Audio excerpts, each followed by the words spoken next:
Yeah, good evening. Yeah, good evening, everyone, dear friends, and warmly welcome you to join us online for a sneak preview of the Anthroposophy Conference Malaysia. And tonight we have a very special guest all the way from Philippines, Dr. Grace Zozobrado-Hahn for this session. Yeah, I met Grace personally last September in Gotianam conference. The first impression is she's very energetic, together with Walter, her husband, and he's also online today. A very energetic person, very active, yeah, well, this is what are my first impressions. And Dr. Grace is a physician and a lot of education practitioners and a creative Eurythmist, and they're both based in the Philippines, Palawan, Philippines. Um, she really has a rich experience in the Waldorf and especially in the engagement in anthroposophy. And she worked in a southern mountain before of the Philippines and was the first school doctor of the first Philippine Waldorf school. And she also actively involved in all the different kind of training, like a Philippines IBMT and teacher training for more than 15 years. And she also gave lecturing in Asia country. I remember and I saw the quote that she wrote, when we invite her to facilitate the workshop for the coming conference. And I saw this quote in her introduction, in her biography. And she said, it is all about the freedom in the complexity relationship amidst the challenges of our time.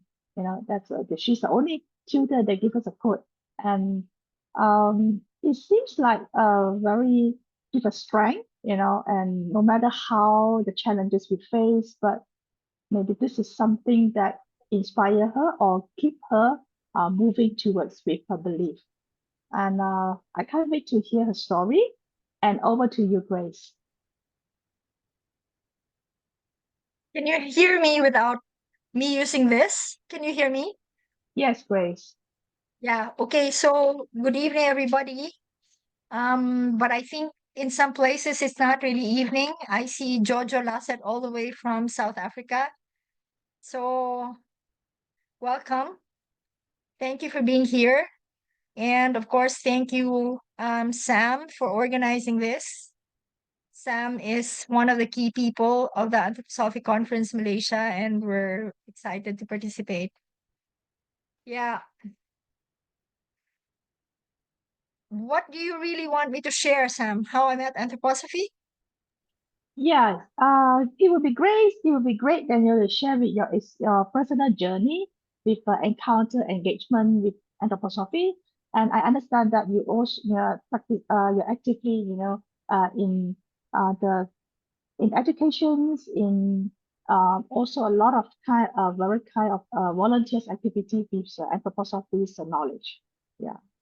So we would like to hear your life story about, this when you encounter the first meeting in anthroposophy, what brings you the change, and what you are currently doing.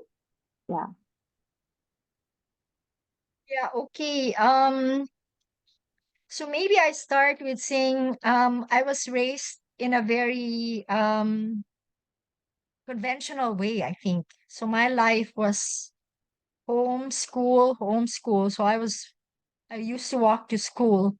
I grew up in Cebu City. That's the second biggest city in the country, but back then, many decades ago, it was a small city. So very conventional. I was in a Catholic school. I grew up with the nuns. But in a way, I think I was always searching for something more. Um, and when I got to college, I joined a Christian group. So sitting in corridors and praying was like being very in at that time. And still, there was a part of me which was not really satisfied yet, which where I felt I wasn't really home yet.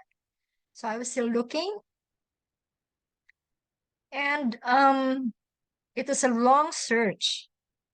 When I was doing my second residency training, the pediatric residency training, I felt that there was something wrong with what I was doing. So Um,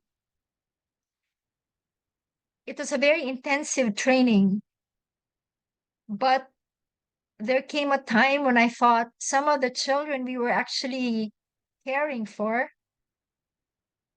it would be actually more appropriate, more true to their own biography if they were allowed to actually die. So we were keeping them alive, I felt, artificially with so many infusions, trying to balance maybe 6 different kinds of drugs, trying to keep these babies alive.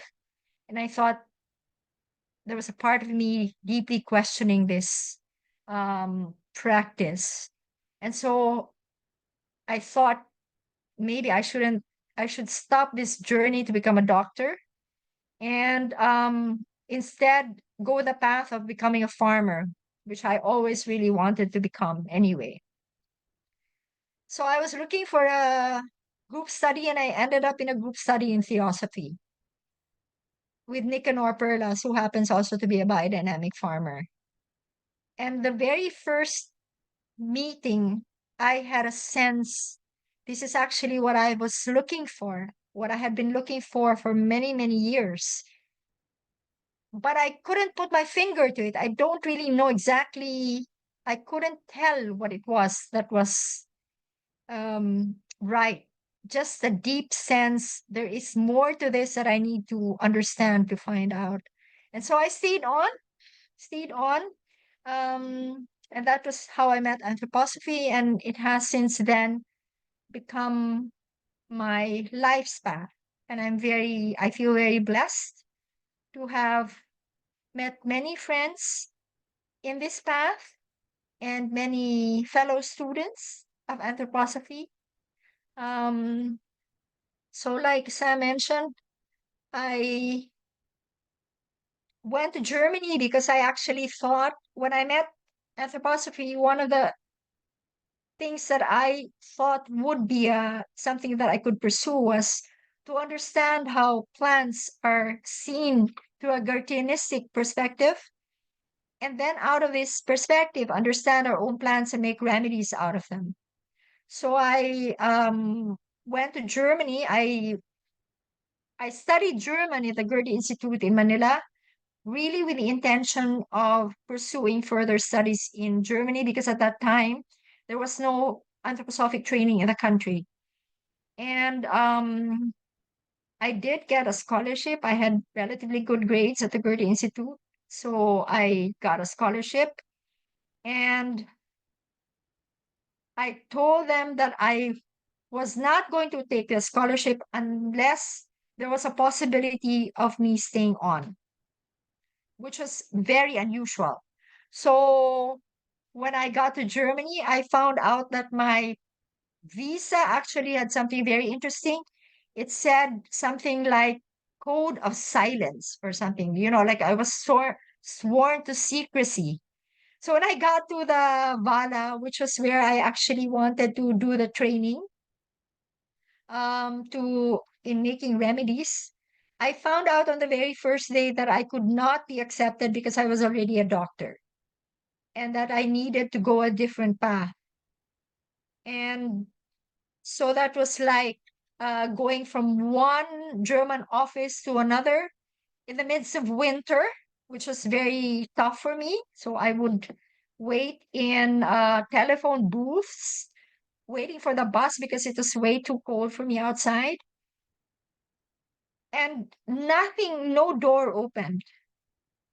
And so finally, this mentor, which I guess many of us know, he was a mentor for several Asian countries, Horst Hellman, he said, Grace, didn't you actually want to do Eurythmy? Why don't you actually pursue that? Because the path to the Vala has been closed for you. And so I ended up actually jumping into the second trimester of the Eurythmy training, the Eurythmium in Stuttgart, and stayed on. Eventually did the Eurythmy therapy training and then the doctor's course at the Fielder Clinic. And in 2003, I returned to the Philippines and joined the very young Waldorf School Initiative in the country. So I was the first school doctor. I had to find my way around because I had no mentor. And in both fields, as a school doctor and as a eurythmy therapist. But somehow I think maybe just the enthusiasm for the work carried me through. So um, it's now more than 20 years and I'm still at it, meaning still doing the eurythmy. Although in 2010, my husband and I moved to Palawan, so we set up an NGO, Kobervitz 1924. And maybe for everybody, so Kobervitz is the city which used to be part of Poland and is now part of, no, it used to be part of Germany and is now part of Poland. And it was in this city where the first biodynamic course was actually held by Rudolf Steiner. So this year, uh, biodynamic farming celebrates 100 years, and we're the only initiative in the world to be named after that place. So our initiative is called Kobervitz 1924 Incorporated. So since 2010, we've been here in Palawan, striving to promote anthroposophy in 4 fields: in biodynamic farming, in nutrition, in holistic health, and in age appropriate education. And I must tell you, we're still pioneering, despite being here 14 years. So it's not been an easy path. But I guess that's true to anthroposophy. We just meet the challenge of every day. So that's, I think, my story, fast track. I give it back to you, Sam, the moderation and questioning. Yeah, sure. Short but precise. Okay. We're open for the floor for the questions. If you'd like to know more about the story about Grace, or you have a Grace, like to ask the questions, like either you could raise your hand and or unmute yourself. Okay. Uh, yeah, Grace. Okay, I have a question. Maybe you can slightly introduce the workshop that we are going to facilitate in Malaysia this coming conference, and why speech and eurythmics. Yeah. Why speech and eurythmy? Well, I I love both fields. I love eurythmy and I love speech. Sometimes I think I love speech more than I do eurythmy. So I realized when I was doing the eurythmy training that I would always volunteer to speak for somebody, his or her poem, instead of, you know, performing with the person or doing my own piece. So I really, ever since I was a child, I really love poetry. There is something about poetry that is very, for me, very nourishing and very uplifting.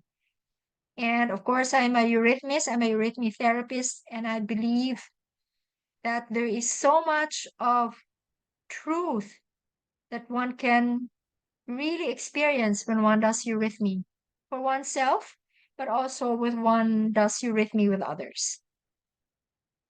So I'd like to explore this, 2 art forms with whoever will register for my workshop. Yeah, great. Is it like will be very challenge or is it for newcomers or for those inexperienced? You know, um, is it find it difficult to catch up, or actually how's the success will be going like? You know, some there were a lot of concern like, oh, I the first timer newcomer or they never know about the uniqueness of speech, and there were a lot of doubts, you know, for especially for newcomer. What's the advice, you know, if they join your workshop? I'm I'm looking forward to the workshop myself. Um, I've prepared quite a bit already, but also know that I have to let go and see what the participants actually bring as questions and as interest, Hmm. and will flow with them. Um, through the 3 days. Mm. Okay, that's great. And also, for the newbies, I think I believe quite numbers of for those who are not in the anthroposophy circles, and would you please a little explain, more a little to share what is the eurythmies and why it is play a role in human development and health, and who will be suitable to join? Yeah. Let me wear my earphones. Okay. So the question is actually for those who have no experience yet with eurythmy, explain it a little. Is that right? Yeah. And what is a eurythmy? And for those who are newbies to, never first time to heard about eurythmy, um, would you please give a short introduction about it? And why is play? I understand that it plays a role, in all the anthroposophy learning. Yeah. And why it's so important. Anthroposophic medicine. Yeah. And why it's so important. Yes. Okay. Okay. So eurythmy is actually called ensouled movement because we move all the time. Mm. We move all the time. Like I'm shaking my head or, I'm doing this, but I'm not normally feeling my movement. I'm not really there in my movement. And that's what we try to do when we're doing eurythmy. So basically, we work with sounds, we work with the vowels and the consonants, we work with rhythm. Mm. That's for speech eurythmy. So there are two main tracks, you can say. One is speech eurythmy, based on language, based on sound, vowels, and consonants. And the other one, which is tone eurythmy, based on music. So visible speech and visible song. And maybe just to give you an example, when I say ah and really feel ah or ah and feel this wonder, feel this awe, and express that in a movement. I mean, normally one would just open up in the gesture, in the soul gesture, but also with the hand gesture when one feels or wonder or amazement. So there is something very organic about the movement. They're not thought through, they're actually real movements that the soul expresses.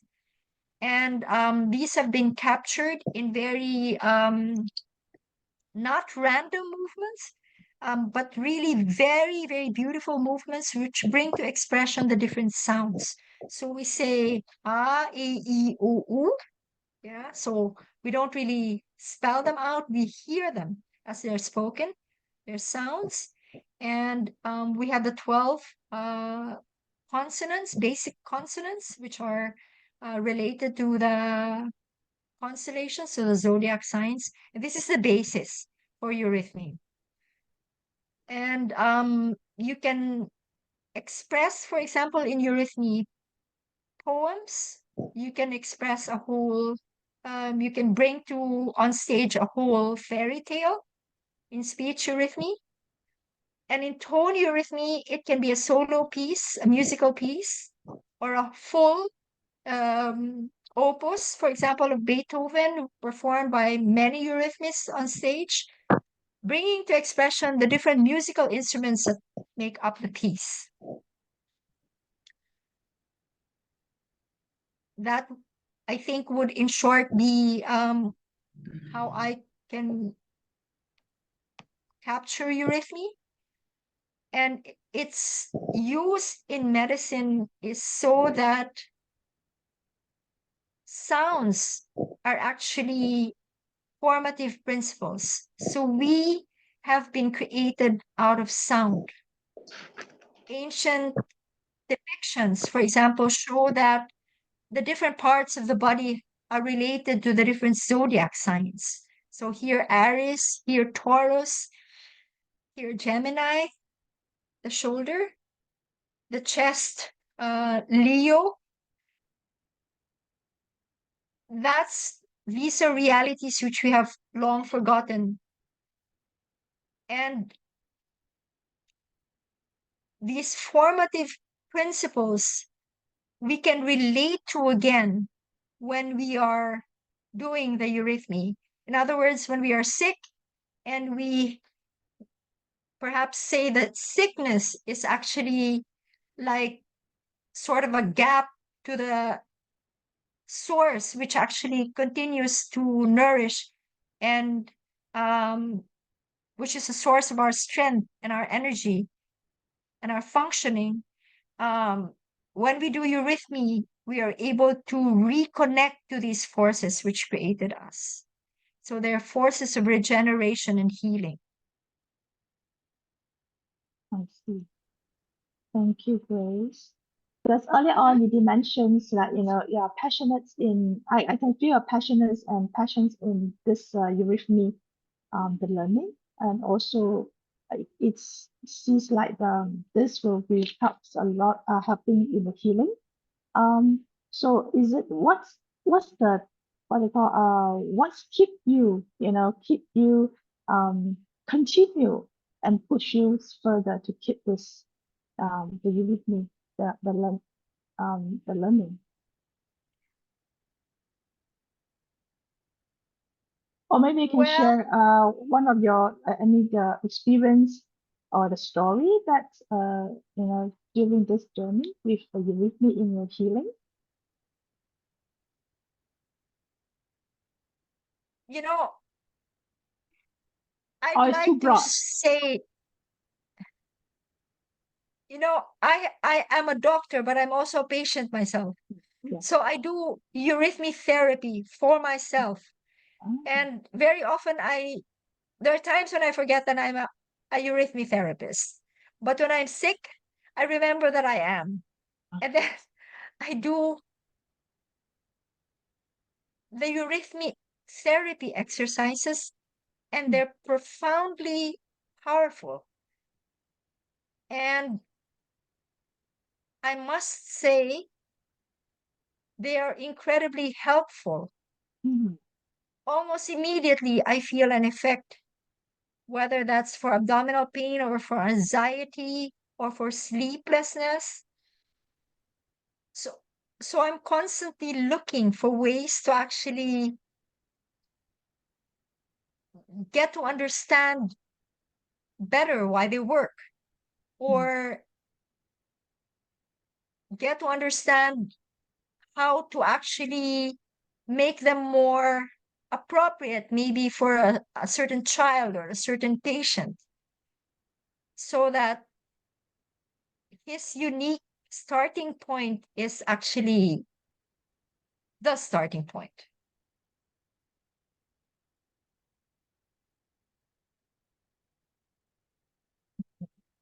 yeah. So there are many areas which are still question marks for me, which are still areas of research.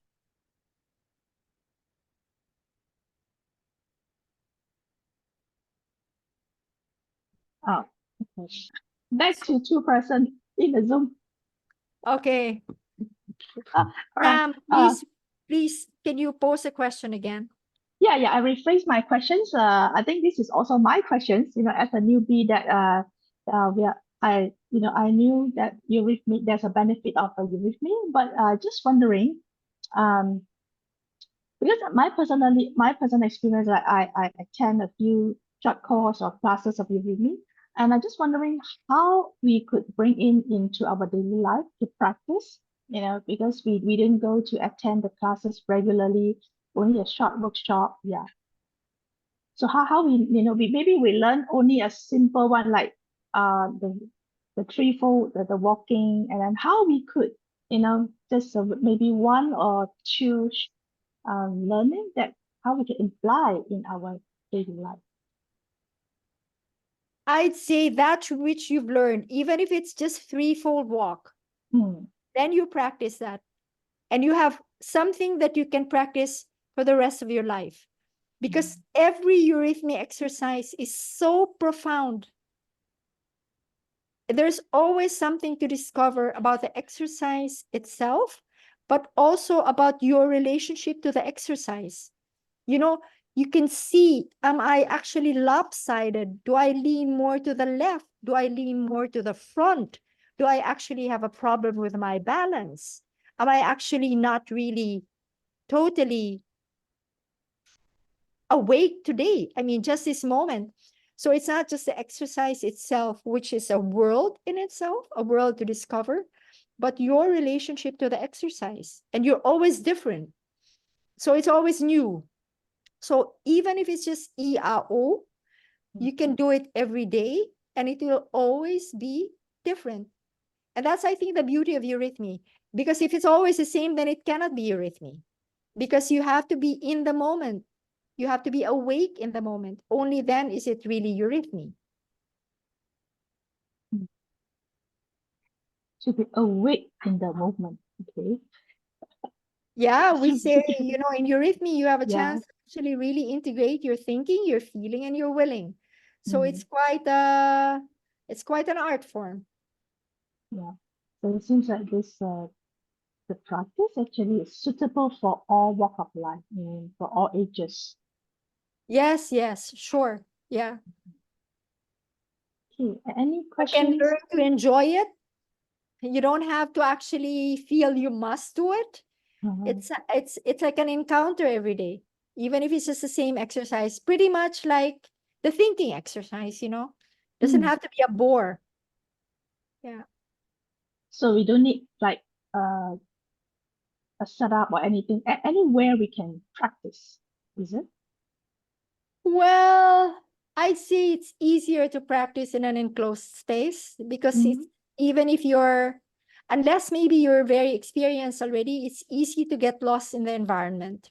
Mm. So it's easier if you're in an enclosed space. And of course, if there's not much clutter and there's no noise, and that you also feel okay, if you only have 5 minutes, then you at least know that you have the 5 minutes. You will not be disturbed during the 5 minutes. You switch off your cell phone. Maybe you tell members of the family that Mm. you're not to be disturbed, even if it's just for a short time.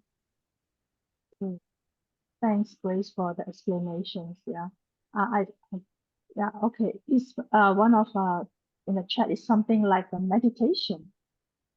It's kind of It is actually a meditation form too. So the eurythmists can do their eurythmy as their meditation path. like, so any questions from the floor? Sam, there's another questions from the chat earlier from Yeah. Jia Hao Oh, about I the missed it. speech and eurythmy. So then let me scroll. Okay. Yeah, I think I missed it. Okay. There's a questions. Is it about speech and eurythmy, and one is like speaking, and one is like speaking, another.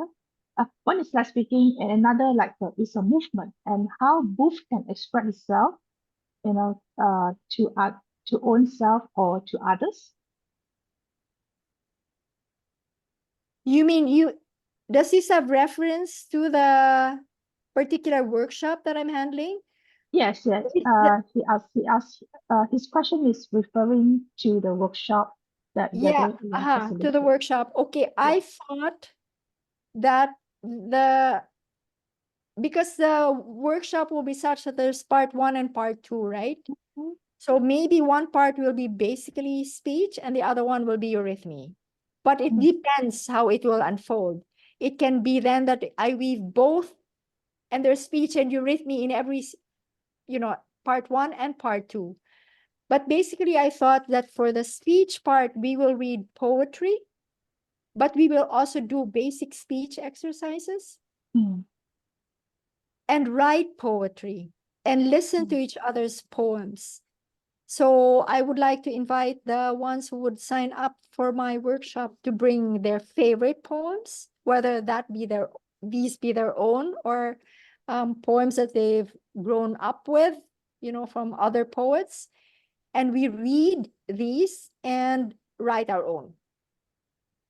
Yeah, so I will give certain, but there will also be certain exercises. Individually or maybe with a small group, maybe in twos or in threes. So it's going to be actually it's going to be more than just speaking and more than just writing. For those who like the experience, this is speech and eurythmy, and do do join this anthroposophy conference Malaysia and just pick the workshop facilitated by Grace. Grace, another question that posted in the chat. So Yeah. there's a questions about I refer this to you with me. How is the acceptance of this method among your patient? I think this method is referred to you with me. And how do you convince or how do you convince them to practice it, for their health benefits?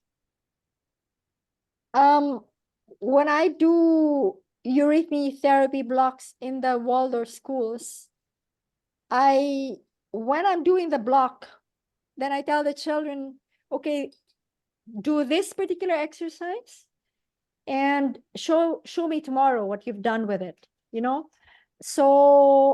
so we evolve the program over the number of days that I'm working with a particular child, for example. And afterwards, I enjoin them to still practice, but they're not forced to. I mean, these are children. And anyway, the exercise then works, so to speak, like in the night. There's an echo of the exercise and continues to work. It's different with patients. With adult patients, I, of course, encourage them to continue the exercises after we've established the program together. And then I tell them maybe, okay, practice for about a month, and you will then have a sense that it's enough. Then you can let it go until maybe I see you again or another eurythmy comes, because, for example, I go to a country and I'm doing a eurythmy. Like I was just in China in January and I had patients there. And so I established over a few days their program, and I encouraged them to do the exercises afterwards and to give me a feedback per email how they are. Yeah. Okay. So there's another questions about the workshop that you facilitate. Can the speech and eurythmy is suitable for those who have the speech and movement disorder? For example, Is it for specifically for them? No, the conference workshop is for everybody. Or do I get the question wrong? no, is it okay? Maybe you would like to ask this online? You refer to the workshop or the trip, the therapy? I'm guessing for this workshop, it will be for all, it will be suitable for everyone, right? But if for people Open that for have everybody. movement disorder difficulties, would it still be okay for them to join, or it will be better for another session? If they have a movement disorder, Like I guess mm, I guess it depends. I mean, I wouldn't want to say this person will not be able to participate in the workshop. I will maybe just have to adjust what I let him or her do specifically during a movement exercise, or either that or she watches and participates in one exercise and then sits down maybe, or does the exercise seated. So I can evolve it. So there is unless it's a very serious movement disorder. correct. Thank you for that. Thank you, Grace. But I wouldn't say that it would be Mm. he or she is most welcome. Thank you. Yeah, thank you, Miss. And there's a question from Marie, and her question is, are there any workshops offered through Zoom? I'm not sure whether you are referred to the workshop in the conference. If that is about the conference, then there's a physical learning. But I'm not sure whether Grace they do offer this learning other through Zoom other than the conference. This is a question from Marie. No, in general, I actually really do only work with Eurythmy in person. I find it too difficult to pick up the nuances of movement and to guide a person through a program when I'm doing it online. One has to really be in person because you're trying to look at the whole human being and how this person is moving. And you have to evolve his program based on his movement, where he's at in a particular exercise. And that's very difficult to gauge online. I did it, however, during COVID, but only with those who had Eurythmy already. That means, and I knew them. So that was my minimum. I knew the person and they had Eurythmy already.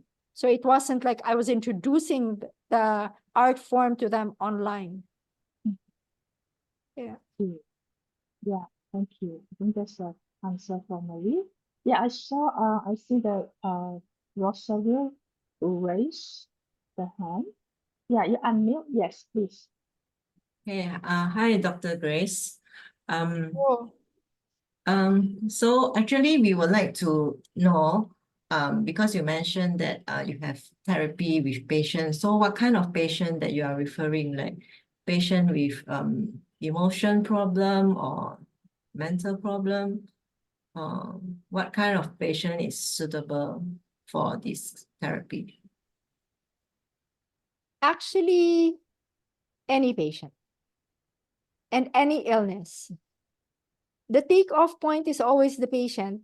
So because it's so encompassing, you're dealing with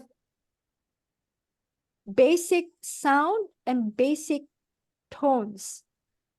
So this is universal and it will work for any patient. And sometimes it's just very, very simple. You're just doing contraction and expansion, for example. And I can do this exercise for practically any illness because I can evolve it. I can custom fit the exercise. I can make it small. I can make it big. I can make it in space. I can make it standing. I can make it seated. I can do it with a poem. Yeah. Okay, so the healing is in a way of pain relief, or it's a cure? Definitely for pain, very useful. Okay, so it's not a cure, it's more on symptom relief. It is a cure. Oh, okay. That's why it's called eurythmic therapy. It is really a therapeutic form. Yeah. And Miss Grace, also one question is, do you also do the young? Well, can you find out what's the problem? Like the diagnosis to what's the patient problem? Yes, actually, It's a form of diagnosis. one has to establish a diagnosis for one to actually make a therapeutic program. So I will base my program on what you will share with me in the interview, but also in how I perceive your movement. So I will make a threefold diagnosis. Do I think of you as more nerve sense, lopsided in this way, too much in the head? Or do I see that you're too much in the metabolic system? And then I will have to make my exercises so that I start where you are. You know, your starting point is where you are currently, and then work towards healing. Work Right. And towards where I can bring you again to a new equilibrium, a new harmony. right, and that is based on the patient respond on the like tone of voice and the movement of the body, both. Yes. Yeah. So it's a constant evaluation all the time when I see you. That's why it's very difficult to done online. For therapeutic reasons, I wouldn't want to have anybody. I would wish that it's actually really done in person. Yeah. Of course. Yes. Okay, so for example, if a person have a scoliosis problem, Yeah. so it's also possible to, is it possible to, Rebalance. yeah, for, Especially in childhood, yes. Right. Later on, one can deal with the pain. But you see, eurythmy is actually working at the etheric level. And the etheric is actually that which moves the physical. So we work at that level, and therefore you can always achieve something. And it's sometimes difficult for us with our conventional way of education to think we can still do anything about the physical body, but we can. Because we're constantly, it's constantly changing. It's constantly in movement. We just think that everything is static, but it's constantly moving. Our hands, even, the form of our hands, they're changing. The form is changing. Okay. Thank Thanks you. for the questions. Good. And yeah, for those who really, interested or curious about all these anthroposophy learnings, and we would like to invite you all to join us this coming June workshop that is Anthroposophy Conference Malaysia in June 26th to 30th. And yeah, so you can have plenty of workshops to join.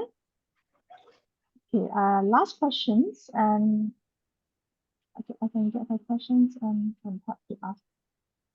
Sorry, wait, there's a chat. Sam, can I help? This question is actually Yeah. from Su Ching Rui.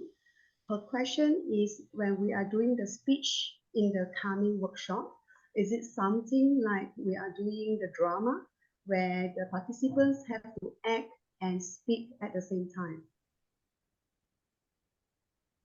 It's not really drama. It's like, but maybe it is a little bit like drama, because I will maybe let you express a particular line of a particular poem in your unique way. And then another person has his chance, and it will be very different because this person just feels very differently about this particular line.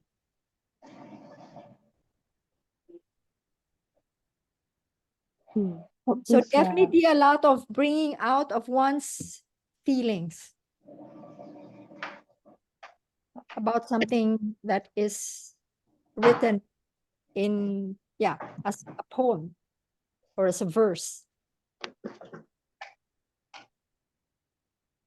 Okay, would this question answers help? Yeah.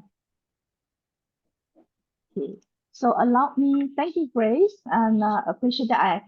There's so much, so many questions that to flow in actually, and I believe this is not only can be answered in a short hours, yeah, and this learning is really I think believe to new to anyone, or if you like to find out more, maybe you can leave us a message, then then we will share with you some of the information that we have on hand.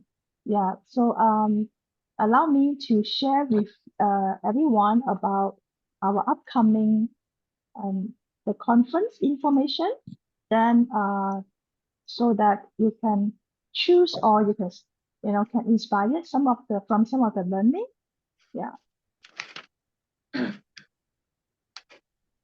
So Grace, I would like to share a short intro of this Anthroposophy Conference Malaysia, and Mhm. also some of the information shortline. And okay, thanks for your sharing at this moment. Okay.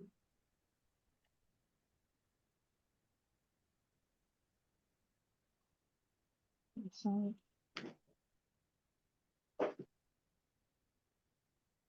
All right. Yeah. This session is the state preview for upcoming conferences and the Anthroposophy Conference Malaysia, where we happen in June 26th and 30th in Kuala Lumpur. And we warmly welcome everyone, from different places. You can join us for this in this coming June for the learning. And we are grateful that we have Dr. Michaela from all the way from Germany to be our keynote speaker. Yeah. So this the conference actually for us is not a new conference or a new learning. Actually, there's a seed planted in the 10 years ago where we started the IPMT in since in 2013, and we did complete with the 2 cycles and with the introductions in 2019 right before the MCO. And then during 2014, we did 1,000 people's College conference in Malaysia. And also we have organized 2 sessions of online anthroposophy conference during the MCO time. And now it is time, we feel that it's time to meet in person and connect each other. And then we have this Anthroposophy Conference Malaysia is a physical conference. Yeah. So we hope that this conference is really connect, different peoples with participants, not only from Malaysia, but also from the Asia Pacific region. Yeah. And this conference is supported by the locals and overseas volunteers and the tutors as well. So this a quick one that this conference is organized, this time is organized by the Kongsi Co-op. And Kongsi Co-op is a Malaysian consumer cooperative, and we established with the influence or inspired of Rudolf Steiner's ideas, the learning, which is the fundamental threefold social order. So we hope that since we have learned and knew that this is the threefold social order, which is very important in the socials and the development. We hope that we could also, we would like to have a platform where we could realize this, the format. Yeah, so in Kongsi Co-op, we do have a culture, we have Academy of Learning, and then we support the good ethic business, and also we work together with the so-called the co-owners of the co-op. Yeah, so co-op this time. We are glad to have this opportunity to hold this event. And then ACM is the application of this model, and we have a collaborations and the 2 big event, which is the education and economic to combine for this event. So it means that for this conference, we are not only have the workshop, but we also have the market after the event. Yeah. So we also invited the 17 co-organizer from different field and different areas to support this conference. So this is the conference where it's a community co-create conference that we would supported by local community, which all the organizations is comprised with the retailers, the farmers, the pharmacies, and some of the educations associations from local. Yeah, we hope that through this conference platform that we can connect more people. So we have the 4 big objective. One is to connect people, not only locally, but also neighboring country. And then we believe that through the connection, it will build the bond and also bring the warmth to the community. And this all the learning, we hope to bring everyone, the participant can deepen their learning and discover at the same time a new perspective in their professions. And also for those who are new and would like to broaden your learning or perspective, then maybe you have opportunity to join with different workshops this time. And last, of course, the objective is to get inspired and transform all the thinking into a positive action. And this is for the individual development and the community well-being. For this time, the conference, we are supported by all this, the 10 tutors from different countries. Then we have a Dr. Michaela for the keynote speaker, and then we have a speaker from Thailand, Taiwan, Malaysia, Philippines, and Europe and US. Yeah, so this is the 10 workshop that you could choose. And one of the workshop, like the guest today, Dr. Grace, which is a speech and movement and a Eurythmy. So for those who are interested in all this topic, then you could choose one of the workshop for your learning this time. And other than the workshop, we have another 13 art and practices that allow you to practice and experience to all this all the learning. So this is mainly is an art workshop. Yeah, where we have art from the drawing, from the clay learning, as well as how to do the home gardening, and as well as the art of culinary. And we also have a workshop in the music. Yeah. So for this conferences, all the participants could choose one workshop and one art and practices classes. So this is the conference, the date, which is because it's a 5 days workshop, and it's a 5 days conference, and we can see the workshops, and the workshop is for on the 3 days is the condensed. This is how we design. For the first day is opening, and then for the 3 days there's a learning from building us to guide us from the thinking, feeling, and willing. The learning, there's a rhythm, and at the end of the day, we will have a closing with a community market, where we get to know all the people and connect and make friends. So this is the structure and the conference that we design for everyone. We hope that we can have a very good and good experience of this learning. So the key hours for we hope that you could connect the people, make new friends and the communities. And of course, it could develop for own development and get inspired and take action. And of course, last but not least, is to nurture ourselves. Yeah, so this is, we hope that our conference could bring you the most key hours is nurture yourself and be inspired, and get, you can meet our friends and broadens our perspective.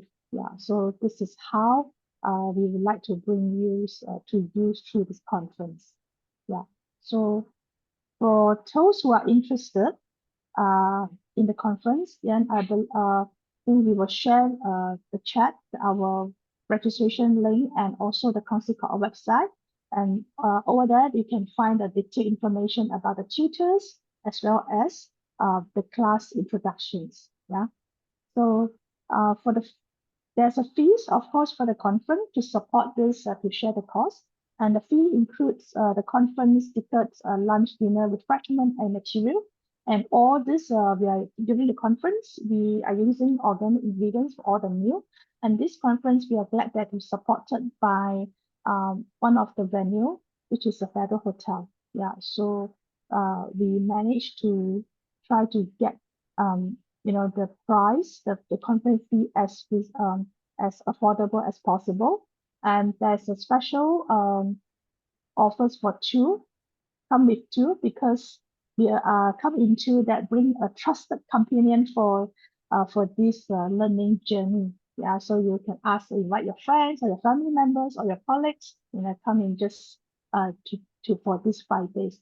So to me, it is a personal annual retreat, other than traveling overseas. And then this is more that it retreat for your inner development and self-development. So here we would like to invite everyone, take this opportunity to join us this coming conference in June. Yeah, so this is some QR code and the link for you to record down. So if you'd like to register, registration, you can either scan for the English registration form, and for the partner information, which is we have the Mandarin information if you'd like to refer to. Yeah. All right. So that's the introductions for the conference. And in the chat, our team do share the link, and then the link for this for more information. So thank you, Dr. Grace, for your sharing. And I saw the message that one of our team members said this is the workshop that she would like to join. Yeah, Thank you very much, Sam. Thank you, everybody. Yeah, thanks, Grace, for the time, and we see you in June. Thanks, Kelly. Thank Yes, you, everyone. looking forward. Yeah. So yeah, thank you and good night. Have a good evening, everybody. Yes, and do follow Kongsi Co-op website and for more information, and also you could send us inquiry if you have any questions. And thank you, Tian, for your assistance, for your kind assistance. Appreciate that. And Tian, I'd like to introduce you, is one of our translator, Grace. Oh, Yeah, wonderful. yeah, for Dr. Hibben, the biography workshop. Ah, yeah. I'll see you Yeah. there. And see you there. Thank you, everyone. Thank you. Thank you, Grace. Bye. Thanks. Bye. Thanks, Grace.